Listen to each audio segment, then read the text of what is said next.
Shalom, Bapak Ibu yang dikasihi Tuhan dimanapun saudara berada. Salam dalam kasih Kristus Yesus Tuhan kita. Puji nama Tuhan, kembali bertemu dalam program Renungan Pengajaran Kataros Ministry. Saya Pendeta Adol Bastian Putar-Putar kembali mengajak Bapak Ibu Saudara pendengar yang dikasihi Tuhan, diberkati dengan kebenaran firman Tuhan, melanjutkan renungan yang sebelumnya sudah 2 kali, yaitu dengan topik yang sama, manusia tanpa Kristus. Manusia tanpa Kristus. Ciri-ciri manusia tanpa Kristus saya harus sampaikan. Yang pertama, mati secara rohani. Yang kedua, tidak taat kepada Tuhan. Lalu yang ketiga, kita akan lanjutkan bersama-sama. Hal yang ketiga, tapi sebelumnya saya akan membaca ayat firman Tuhan dari Efesus 2 ayat yang ketiga. Efesus 2 ayat ketiga. Ini bagian lanjutan pembacaan firman Tuhan di renungan sebelumnya. Dikatakan demikian. Sebenarnya dahulu kami semua juga terhitung di antara mereka, ketika kami hidup di dalam hawa nafsu daging dan menurut kehendak daging dan pikiran kami yang jahat. Pada dasarnya kami adalah orang-orang yang harus dimurkai sama seperti mereka yang lain. Kami hidup di dalamnya hawa nafsu dan menuruti kehendak daging dan pikiran kami yang jahat. Mari kita perhatikan, Bapak Ibu saudara yang kasih Tuhan, dari teks pembacaan di ayat yang ketiga dari kitab Efesus pasal yang kedua tadi, bahwa manusia itu dikatakan manusia yang belum di dalam Kristus, yang belum percaya kepada Tuhan di dalam Yesus Kristus. Pikirannya jahat, mengikuti hawa nafsu. Maka dikatakan berarti ciri yang ketiga, orang yang belum di dalam Kristus atau belum diselamatkan, atau manusia tanpa Kristus itu adalah orang bejat. Dikatakan ia adalah orang bejat. Dosa kasih Tuhan, mengapa ini bisa terjadi? Saya sudah sampaikan di renungan sebelumnya. Ada 3 musuh besar dari manusia, 7 besar dari Allah yang berusaha merusak manusia, tatanan manusia, atau hubungan Tuhan dengan manusia atau manusia dengan Tuhan. Yaitu siapa? Yaitu dunia. Mereka dikuasai oleh dunia, oleh daging, dan oleh setan. Inilah musuh terbesar yang merusak manusia, merusak hubungan dan persekutuan manusia dengan Tuhan. Bagaimana mengubah kodrat ini? Tentu tidak ada usaha lain selain daripada mengalahkan dunia dan setan dan juga kedagingan. Dengan apa? Memerlukan pertolongan dari luar, membutuhkan pertolongan dari dirinya, di luar dari diri sendiri, yaitu yang diperoleh hanya dari Tuhan dalam Yesus Kristus. Jika tidak, maka tetap hidup dengan kebejatan dosa.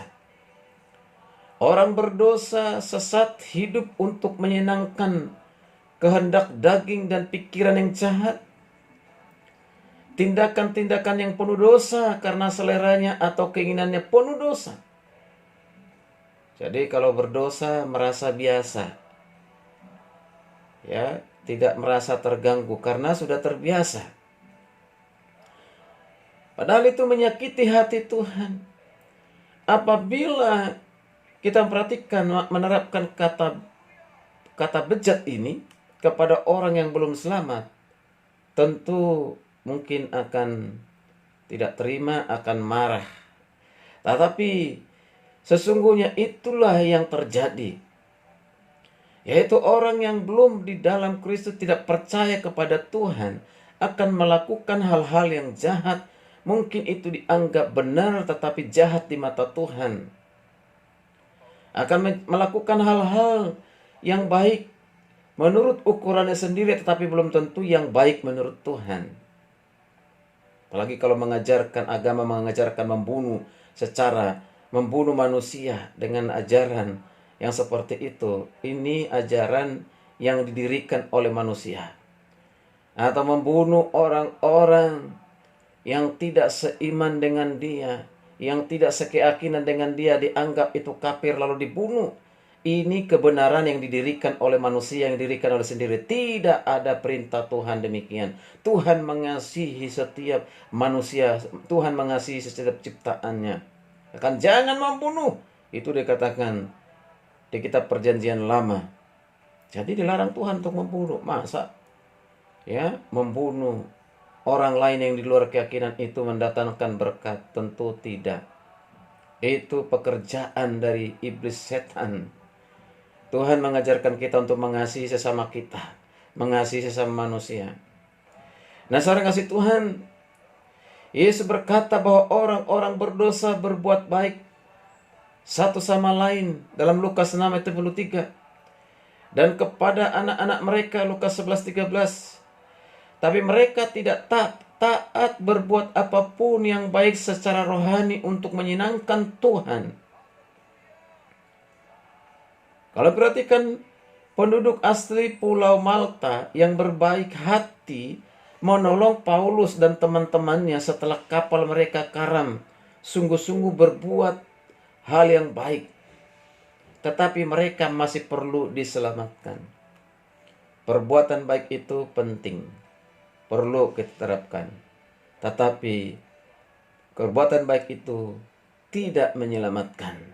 Yang menyelamatkan itu adalah iman percaya kita kepada Kristus. Tetapi orang yang sudah memperoleh keselamatan dari Kristus Yesus harus berbuat baik, harus bekerja, melakukan pekerjaan-pekerjaan yang baik. Puji nama Tuhan. Inilah ciri yang ketiga orang yang belum di dalam Kristus atau belum tidak percaya kepada Kristus atau manusia tanpa Kristus, yaitu mereka dikatakan oleh Alkitab orang-orang jahat, orang-orang bejat. Tentu kita tidak mau disebut sebagai orang-orang jahat, orang-orang bejat. Mari kita datang kepada Kristus, percayalah kepadanya, terima dia sebagai Tuhan Juru Selamatmu. Dia Tuhan yang hidup, yang akan memberikan kehidupan, keselamatan yang kekal bagimu. Dan segala dosa kebejatanmu, ya kebejatan dosa yang kita miliki selama ini, dosa apapun itu, dosa perzinahan, perselingkuhan, dusta, kebohongan, yaitu menghalalkan segala cara untuk mendatangkan berkat, mendatangkan uang, yang segalanya, yang mungkin manusia tidak tahu, orang lain tidak tahu apa yang saudara lakukan. Tapi ingat, Tuhan tahu.